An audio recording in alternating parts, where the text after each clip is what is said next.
Mukabat sa 27.4 milyones pesos ang danyos sa natabong sunog sa Magazine 5 sa Ammunition Complex sa 10th Forward Service Support Unit, Army Support Command, sulod sa Camp Edelberto Evangelista sa Barangay Patag, Cagayan de Oro City, Martes sa Kadlawon. Gideklara sa Bureau of Fire Protection nga fire out alas 3 ang takna sa Martes sa Kadlawon. Sa pahayag sa Philippine Army, walay personahe nila ang samdan apan adunay tulo ka sibilyan ang samaran, human sila naigo sa mga nanglupad ng mga shrapnel. Gidalyaw dala sa Camp Evangelista Station Hospital ang mga sibilyan aron matambalan og pagipapauli na kini Martes sa hapon.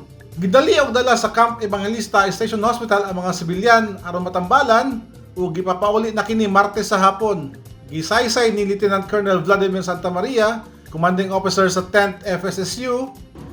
He conducted initial investigation and they did witness what happened and then they did not see anything usual when the fire started. They just saw the fire and then the explosion started. Ang mga nanimuyo dool sa Amo Complex ang nakaroon sa Fort ID Gym ug dili pa kini makauli hantod ma-clear ang area sa Amo Complex. Gated kasi at saka well fenced kasi ang ating ammunition complex. So ibig sabihin yung ammunition complex composed of several buildings na nakadag-in. Alam niyo po kung ito yan, yung nakadag-in po yung natin, yung paglagay ng ammunitions natin. So half dug in yung building. So ilan ang damage sa mga ammunition na pumutok? Hindi pa po natin masasabi kung ilan po.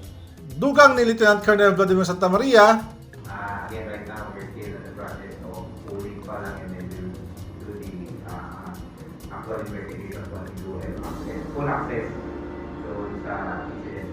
mukabat sa halos 150 kabala nga 155mm howitzer ug lain pang mga bala panggubat ang nasunog. Sumala sa Philippine Army, ilang paningkamutan nga mahuman ang clearing operation sa sulod sa Kasimana. Bobby Lag sa Newsline Philippines, Cagayan de Oro City. Stay safe!